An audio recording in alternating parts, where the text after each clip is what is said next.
Gagawa tayo ng trending na yogurt gamit ang milk powder. Diba, ang pinaka-common na nakikita natin na ginagamit sa paggawa ng yogurt ay liquid na gatas, yung nasa karton. So, medyo pricey, pero kung powder na gatas ang gagamitin mo, makakatipid ka. At mas marami kang magagawa. So, ang gagamitin natin na milk powder ay itong full cream milk. Ayan. Dalawang klase ang milk powder na ito. Siguraduhin nyo ang mabili nyo ay full cream milk talaga. And syempre, kailangan natin ng yogurt starter. So, bibili ka ng maliit na yogurt. At siguraduhin na with live active cultures po ang bibilihin. Dahil kung wala nito, hindi po gagana or walang mangyayari sa mixture. So, ayan, simulan na natin. So, okay, mayroon akong cups dito. Ito ay 3.5 ounce. So, dito ko ilalagay yung ating yogurt. Pwedeng kahit anong container actually. So, ang gagawin ko lang ay huhugasan ko lang siya sa hot water. Ito po ay hindi boiling hot. Dahil baka ma-deform yung ating mga plastic. Okay.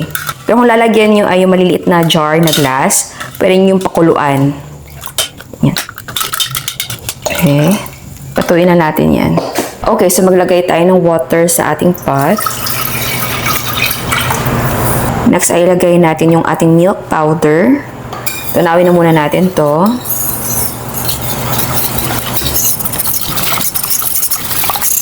Ayan. Pagkatunaw ay buksan natin yung apoy. Tapos initin natin to. Huwag natin pakukuluan ha. Near boiling lang. Pwede nasa mga 80 to 85 degrees Celsius. Ayan. Mainit na po siya. So ngayon ay patayin na muna natin yung apoy. Tapos ay ipa-cool down natin siya. Dapat maging lukewarm siya bago natin ilagay yung ating yogurt starter or yogurt. Okay, eto po ay lukewarm na. So, paano ba malaman kung lukewarm na? I-dip mo lang yung finger mo tapos mag-count ka up to 10. Kapag hindi mo na na-feel na napapasok ka, okay na yon. So, mga nasa 40 to 45 degrees Celsius siya. Okay, so, ngayon, kuha mo tayo ng konti dito. Ayan. Tapos, lagyan natin ng yogurt. Again, yung yogurt ay dapat may live active cultures.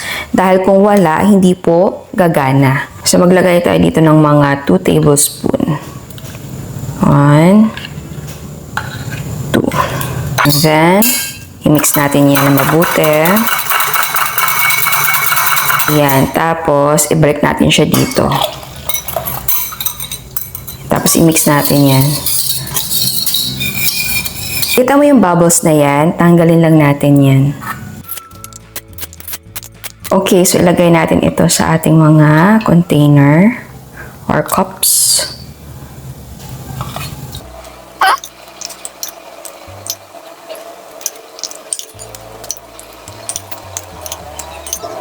Tapos tanggalin yung mga bula ha.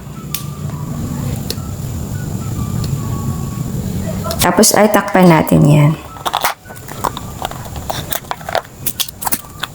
Okay, so meron tayong ice box dito. Sa loob nito ay naglagay ako ng mga jars na may mainit na tubig para maging warm yung ating cooler. So, ilagay natin dito yung ating mga cups. Tapos, lagyan pa natin ng kitchen towel or kahit anong tela. Takpan natin at lagay sa area na hindi siya naaalog. So, hayaan natin ito for 12 hours. And ayan, after 12 hours ay ayan siya oh. Ayan. So, tignan natin yung loob. Ayan. Kita ba? So, lagyan na muna natin ito sa chiller. Siguro mga 6 hours or more. Ayan, so tikman natin.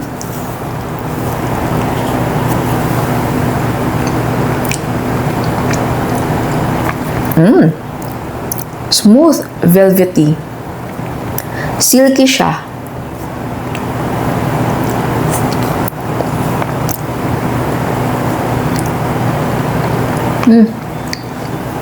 Smooth, soft, Creamy.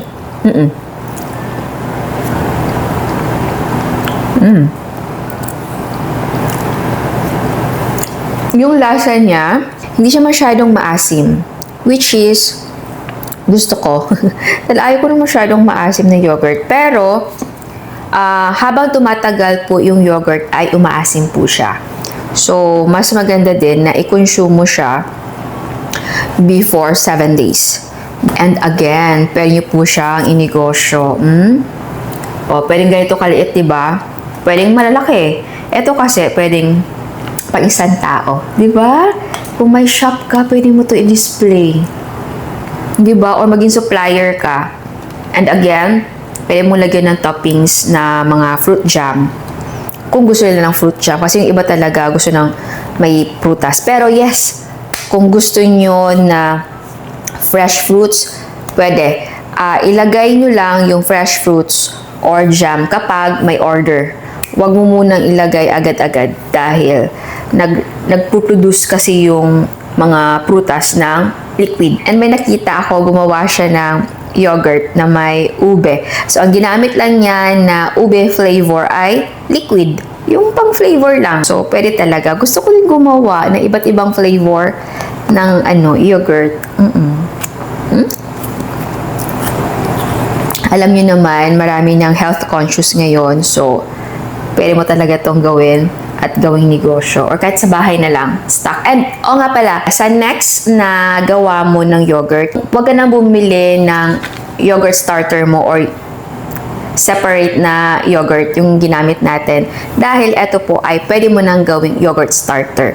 Pero syempre, dapat fresh yung yogurt starter na gagamitin para maganda pa rin ang gawa mo ng yogurt mo. So, ayan. Happy ako sa result ng ating yogurt. Tignan nyo naman yan. Napaka-thick niya. Parang Greek yogurt, no? Hindi natin to na strain. Pero tignan mo naman. Thick. Diba? So, ayan. Sana nagustuhan niyo ang recipe natin ngayon. Ciao!